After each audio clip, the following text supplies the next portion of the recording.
Yo, welcome again, audience. It's your boy Gallo, and today I'm going to be doing a little bit of a revisit on my reworking support video that I did a couple weeks ago. But I personally thought, or personally think, that after seeing Gambit's kit, he is indeed probably the most fun and intuitive support that I have ever seen in this game, and kind of in hero shooters in general. He has a lot of depth to his kit, and I think a lot of these supports in this game can follow suit if they do it correctly. So let's get into the video. All right, so now we're going to start off with Loki. I think we're just going to go down the list. This is going to be a little bit less in depth than my last video, but in general, I feel like Loki as a support should be more focused around illusions and stuff. So I feel like the cooldown for placing illusions could go down a little bit. I do think that if they're going to have his damage be a little bit lower, I think having a cool feature, this is coming from a Ying player, by the way, so I might be a little bit biased, but I feel like you should be able to teleport twice. So let's say you have 3 clones up, bang, you teleport, you turn around, you shoot them, right? You teleport again, bang, you shoot them again. And then you have, or let's say you have a set duration of time when you can teleport. Every single Paladins player is gonna know exactly what I'm talking about. But let's say you popped your 2 clones here, you maybe press a cooldown or something, and in that duration, it allows you to basically teleport as much as you want in that time frame. And that would give him the whole trickster playstyle that I feel like Loki is lacking right now. He is pretty much not really that much of a trickster anymore, especially with the addition of Daredevil. He can just spot you as soon as you're invis.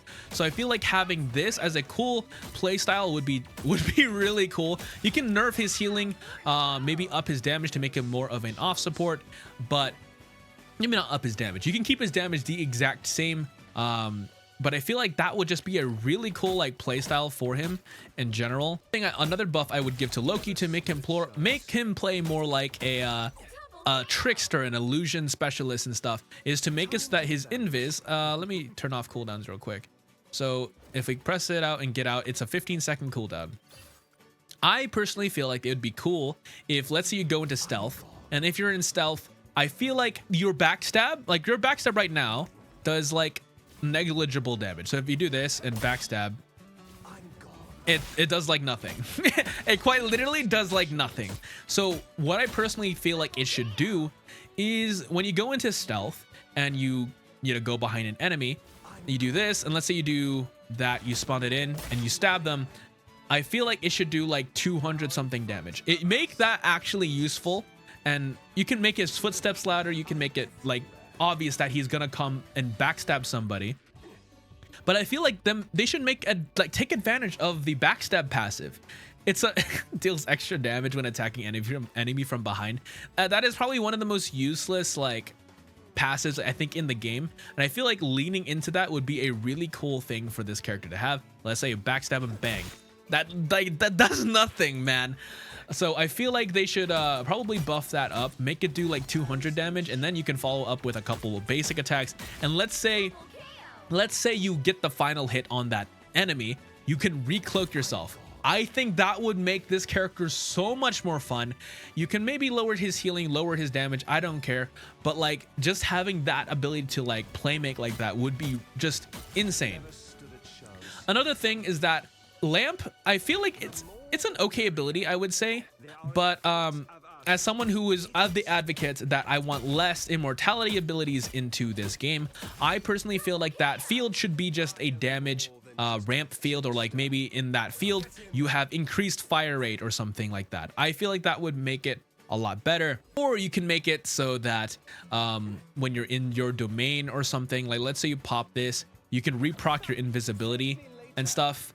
I'm thinking kind of like an Akali thing where you pop a smoke thing and you can just kind of vanish into it. I'm saying this, you pop this down, you give yourself or allies and stuff a damage boost, but then you can recloak yourself. That would make him more of the invisibility, the trickster character that I feel like Loki should be.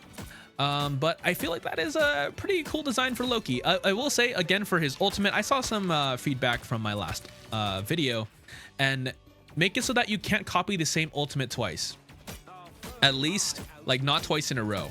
And I feel like that would make him diversify his playstyle a little bit more than just obviously locking him out from copying any support ult. Also, let's say you copy a Luna and you copy her ultimate, right?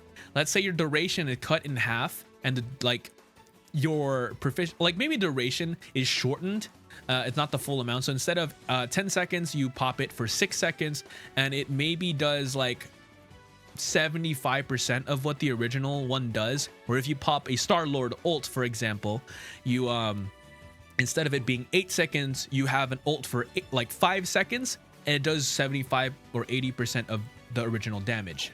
I feel like that would make it really cool, and you can make his ultimate charge really fast, or not really fast, but like faster, so that you can make it so that you are pretty much an actual trickster. Like, you don't know what ult he's copying. He's copying it pretty frequently, but again, it's at less effective power than the original ult, so it's still a little bit more counterable. But I feel like that would be a really sick playstyle for Loki, and I'm really hoping they do that. I'm a little bit biased as a Ying player from Paladins. That to me would fulfill my hero fantasy for this character, and I would 1000% play Loki a lot more if he was actually like that. So yeah, that's Loki. All right, next we're gonna go into my girl Mantis. How would I personally rework her to be more in line with like kind of the design philosophy that I have and that they showed that they can make for Gambit? So for her, I would personally have her just full swap to a melee support. And how I would do that is not remove like this, remove her ranged primary fire and make her a melee character. And to get your leaves back, I want her to kind of have like an Iron Fist mechanic where every couple punches you get a second or two taken off of your leaf usage. And I think that would be pretty sick. You can still damage boost yourself. You can go in, punch people. And I think that would make a lot more sense for her kit and her sleep. Instead of being a ranged sleep that you can throw from that far away, you could maybe dash up. Like, I would personally give Mantis 2 charges of a dash ability, so you can dash up to someone and you latch onto them from behind or in front of them. You CC them and hold them in place, kind of like Genos from Paladins, if I were to compare that to something, where you can't personally attack them, but you set up your allies to be able to kill that person that you have CC'd. And let's say while you're doing that, you get a little bit of bonus HP or a shield around you, so obviously you're not just insta-dying while your team is shooting them. So I feel like that would be a really cool playstyle for Mantis. You can maybe make it so she has two mobility skills, like a dash or a leap or big jump forward, something like that, to make it so that she is a pretty versatile melee support. You can still have her do her little damage boost that she puts onto people and herself, as well as her leaves. Her leaves, you can make it so that you, again, regenerate it off of punches and stuff. But that's how I would personally design Mantis, because she is a martial artist. I feel like that just embodies that a little bit more. But with her being a melee character, her ultimate, you can maybe make it so that the speed boost is a little bit more. So you can go in and just start punching people. That is how I would design Mantis. All right, so next we're gonna go over Luda Snow. A lot of the changes I'm gonna suggest are probably just from my last video. My personal thing is that she's gonna probably play a little bit like Ceres from Paladins. So you can make her damage do way less. If you want to, you can make it do way less damage, because she does do a lot. But make it so that every single time you do a couple hits, like let's say you hit them 4 times and they have a freeze bar over their head, and we'll give Luna a separate button to proc that. So when you proc it on someone, you basically slow them. And how Ceres worked in Paladins is that you can shoot a bunch of your primary fires, you get a stack of 4 on somebody, you click the button, they get stunned. I think an insta stun like that would not be very balanced, but I think a slow would be pretty cool. It rewards you for hitting shots on Luna to be able to crowd control people. So you have to hit 4 consecutive shots in a row to be able to hit the freeze mark on them. I think that'd be sick. Snowflake, I feel like should be, I mean, it's already a strong ability, so it should stay this exact same. For Clap, I personally feel like instead of like doing a bunch of AoE damage, I feel like you can make it so that you apply a bunch of slow, or you build your free stacks with this. So you do this, right? You clap in between people. Every single person that you hit on the enemy team gets that freeze mechanic thing on their head, and then you can proc an AoE slow that would give you a lot more utility and make her kind of like the slow CC support. Would that be cancer to play against? Probably, and I'm not going to think about the balance of that. I'm just kind of hypothetically think of some cool ideas. If you guys have other cool ideas on how Luna can play, that would make her more fun, and have her kit be as complex as Gambit, feel free to let me know down in the comment section. All right, I forgot to add this part in for Luna, but it's gonna be talking about her ultimate. How would I change this ability? So for one, I would make it so that her ultimate does not do 250 healing a second, and maybe does 60 to 70 healing per second, but it's pretty much just the damage boost ult and the healing ult combined into one, with less healing in it, but with the primary emphasis on being the damage boost portion. And I would make it so that she can attack during the ultimate. You would lose the CC immunity on it, but it would kind of just be like a Mantis ult, but instead of the speed boost for the ultimate and the overshielding, you'll get slightly more healing, but you'll have a big damage boost. You can even up the damage boost on this to, like, I don't know what it is right now, it's 40% or something. You can up this to 50 or 60% to make it actually like really strong utility that way. But yeah, those are the changes I would make to Luna's ult. All right, I'm going to skip over Adam Warlock because I believe his kit is actually pretty fine as is. The only thing I would personally give him is the ability to like dash or fly for a short period of time, or just give him 2 charges of a dash, and that maybe you can maybe you can reduce the cooldown of those dashes with every headshot that you hit with your primary fire, or reduce the cooldown by 0.5 seconds. So again, it rewards you for hitting your headshots, and you have a little bit of mobility to dash up to that high spot. And that is pretty much all the changes I would give to Adam Warlock. I think the character is really well designed as is. He's just missing his flight. That's it. Again, the same thing for Jeff the Landshark. I feel like they should just revert him back to season 0 Jeff. Obviously change some numbers on him to make him a little bit more competitive, but I feel like that old playstyle was something we needed for the game, and diversified the support playstyle a lot more, so just rework Jeff back to season 0. For Invisible Woman, I had some ideas since my last video, and it is to make her kind of like a Zarya, but on support, if that makes sense. Because her main thing is that she doesn't actually heal in lore, she doesn't have the ability to. I do think that she should be a support, but I feel like the way they did it, isn't exactly like lore accurate. So instead of like doing healing, what I would personally say that you can keep the same exact numbers. This is more so just a visual change of anything, but to make it so that instead of like healing your allies, like healing them here, you'd provide a little bit of overshield. And I guess they would be kind of a little bit busted that way, because then if someone's getting healed on top of that, they just get a bunch of HP on top of that. But how I think it would work is that you basically shoot them, you get the little blue bar or whatever color you have overshield set to, and they would get that over their heads. But there would be a max cap of maybe 25 or 50 bonus HP on top of that after they're already full healed. And just if you're already like shooting at someone that's full HP, you're basically just refreshing that overshield on top of that. That would personally make it so that she is an actual force field applying support character instead of a healing one, because she doesn't actually heal in lore. So I think her being the overshield support would make her have her own specific niche.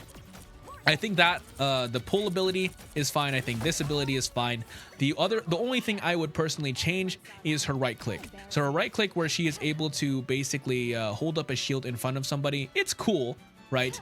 But I wouldn't say it's like an actual like thing that she does. Most of the bubbles and stuff that she has, whenever she uses that ability in the comics, it is like a big AoE force field. So what I would personally do is maybe make it so that she has 2 charges that are on a cooldown or something, that you can put that in front of an ally, and then they get a brief like little Zarya bubble. Maybe make it like 150 HP, while inside they are getting overshielding or overshielding, and then when the overshield breaks, they maybe get a little burst of overshielding of like 25 to 50. I think that would make it so that she has some pretty cool sustain. Okay, if I'm going to be honest with you, most of the changes are pretty much just visual. If they visually show that you're just giving overshields to people instead of healing, that is more so just to fit a little bit more hero fantasy into it. But I think Sue's design is just well created. You know what I'm saying? Like, other than the fact that she doesn't actually physically heal in lore, I feel like the implementation of her kit was pretty nice. But the last change I would personally do to her kit would be to make it so that her ultimate, when you cast it, every single person in here You can lower the healing on it if you want to. I don't know if you would like to do that, but a cool effect I think they could add would make it so that any person that's outside of this cannot shoot into it. So it's a full-on force field that protects your team. That I feel like would make a lot more sense, and instead of doing healing, it would do overshield, kind of like Mantis, where it builds up and ramps up a lot of overshielding inside of this ult. It would make a lot more sense that way, because again, she doesn't canonically heal.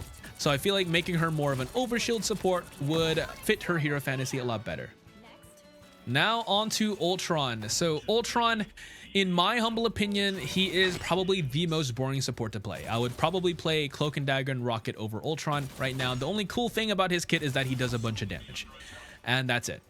I feel like Ultron's whole like core identity should have been making like multiple clones in the air, kind of like Loki plays right now, but just kind of like an air version. And if he were to have that, I would say you lower his damage of his primary fire by a lot, because obviously having 3 of these things shoot at you would be broken as hell. So you maybe cut it down by like a solid, like reduce the damage down by 50% even, like reducing it down by 50%, but you have an extra clone or 2 that you can pop up in the air and transfer consciousness between them would be kind of sick. You can maybe make it so that you can cast out a clone and it'll auto heal people close by like maybe shooting your allies to heal them, for example. That to me would make it so that he plays more so to the like whole swapping bodies play style that I feel like he should have already had in the game. For his ultimate, I feel like I'm actually like kind of torn on this. I don't know what to do for his ultimate to make it a little bit better. You can maybe make it so that it does a little bit less damage, but all of your clones at the same time, when you're doing that ability, they all pop the same thing. And so that it's like a Triforce thing. They all aim in the same exact spot from different angles. I think that maybe that would be kind of cool. But again, I don't know what to do with Ultron. I just know that I want him to have more of like a swap consciousness, multi-body type playstyle. But yeah, that's it for Ultron. Again, suggestions, I would love them in the comment section. All right, so next on to Rocket. I would personally want Rocket to play kind of like a weapon specialist support character. So instead of the rocket beacon or like the res beacon, I personally believe that it should be the infinite ammo beacon instead. Like instead, just full on give him back that team up and replace this stupid res ability, because this resurrection, the reason why I have a problem with this and not Mercy's is because Mercy, you have to risk your body to like your body has to be on the line when you're going for a resurrect. If you're like if your teammate died in a awkward spot in the middle of your team, you cannot dash into that team and try to just res them. You'll die, and then if you do get the res off, you'll stagger your teammates. So it is more punishing that way to have a resurrect like that. But with Rocket, this is just free value you have on the field, and it gets really obnoxious. So me personally, I would remove that and make him more lean into the weapon specialist type of support. So again, I would make this an infinite ammo beacon like he did before. I would also have him have a separate beacon where he can place it on the ground on 2 separate cooldowns, but this one would make it so that your cooldowns regenerate a lot faster. That would be pretty sick. So a cooldown reducing beacon as well as an infinite ammo beacon. And then the last ability I would personally give him is maybe a fire speed or like fire rate buff beacon. So he would be more so around his toolkits and that the different utility he can provide in his kit, rather than just being a left or right click heal bot with a resurrect. I feel like having 3 different types of beacons and stuff that you can place on the ground close to your team that will have a set duration, like maybe they last 5 to 6 seconds and then they disappear after a while, and have a pretty decently long cooldown on it and make them impactful enough numbers wise to make them worth using. A change I said in my last video would be to make it so that you are incentivized to use both of your primary and secondary fire, kind of like Baptiste in a way, but I'm going to do it a little bit different. So I'm going to make his right clicks on a meter instead of it just being ammo, but also make it so that the way you regenerate that said meter is to left click. And as you can see, Rocket does a good amount of damage. So what I would personally do is make it so that when you are aiming this secondary or like this primary fire, you regenerate your right click. So that doesn't mean you can sit in the back and just hold right click the entire time. This makes it so you have to be pretty proactive with your team go in and DPS, get your meter back, and that to me would make him a more fun support. I also do think that with this utility and stuff, you can maybe give back the charges or like the distance on his dashes and maybe reduce the cooldown a little bit. And then for his ultimate, I think his ultimate is kind of one of the more fair support ults in the game, and they should keep it the exact same. So for me, this would make Rocket feel a lot more fun because one, you are not just incentivized to just do this the entire game, and you will have multiple different beacons of utility that you can have to be able to just provide for your team. So I feel like that playstyle to me would be a lot better for Rocket and would fit him as someone who just has multiple gadgets and multiple things that he can use. All right, last but not least, we have Cloak and Dagger, and this character, I personally saw I saw a lot of people that play Cloak and Dagger in my last video where I reworked these supports, and they were kind of just like, I like the fact that Cloak and Dagger is a more easy to play character. And to some extent, I agree. I like the fact that they have two forms. When I first saw them, I thought like, wow, this is very, very cool that they have two separate modes to be able to swap between. But my primary issue is that this character obviously gets a bad rep because it is so easy for them to play. So I would still make it so that the character is relatively easy to play, but has a little bit more complexity to the kit. So the first thing being Cloak and Dagger's primary fire, I feel like they should just shoot straight. They should just shoot straight. You should have to aim at your teammates to heal them, and make it have the additional benefit that if you are critical hitting your allies, you get a little bit of extra burst HP. So it incentivizes you to aim a little bit more. You can maybe make it do a little bit more damage to enemies as well. For her wall, I would personally make it so that it is a blind instead of a another wall of healing that amps healing. I personally feel like it should either one blind or two cleanse. Either one of those two options I feel like would be a cool thing for her. She does actually have the ability to cleanse in the comics, so it would make a lot of sense. Her heal bubble, I feel like this thing, it's an okay ability, or like an okay well-designed ability, but I feel like it being another, I don't know if another cleanse would be necessary. But you know what, just keep that ability the same. As long as this one changes and it gets converted to either a blind or a cleanse, I think would be really cool for her kit. Now let's go over Cloak. I think this character is actually pretty well designed. I like the primary fire. It is what it is. It's basically just Moira stuff. The blind is really cool utility. I like that he has that, and the fade is really good and really strong as well. But the last change that I would make to Cloak and Dagger is to the ultimate. I think the ultimate lasts too long still. I'm going to be real with you. I think every single support ult in this game lasts way, way, way too long. So for her ultimate, I'm going to make it so that you dash way, way faster, but the ultimate lasts less time. So I think the ult should last maybe 6 to 7 seconds total. But when you go and let's say you dash 4x faster, like you can get this ult out way faster than this. But if you're in Dagger's form, you provide a healing ult. If you're in Cloak's ult, you do a like AoE like vulnerability ultimate. And for you in particular, you'll probably have like overshielding or something while you're ulting, so you don't just die in your Cloak form. But I feel like that would be a cool additional change. It would give some cool depth to this character, that you can choose between two different ultimate abilities that are both equally just as strong. And for Daggers, I feel like the healing on the ultimate should not be 250. It should probably be more so around 150, like Sue's, for example. And anyone in her strip or in her ult, like let's say this is Dagger's ult right here, you get a little bit of an engaged speed boost and rapid fire boost and stuff like that. Think Kiriko ult, for example, from Overwatch. So that is how I would personally change Cloak and Dagger. Anyways, that's gonna do it for today's video. Let me know what you guys think about my suggestions for these support changes in the comment section. I am very curious to see what you guys think of my reworks and how they would be implemented into the game. Obviously, numbers and stuff can be changed, but in general, I just want this support role to be as fun as Gambit. And at the time of recording, Gambit is not currently out, as you can see, but I can guarantee you I am having a blast on that character just simply based off how he looks. But yeah, that is going to do it for everything in this video. Very curious to see what you guys think. But with all that being said, I hope you guys have a great rest of your day, and I'll catch y'all on the next one. Peace.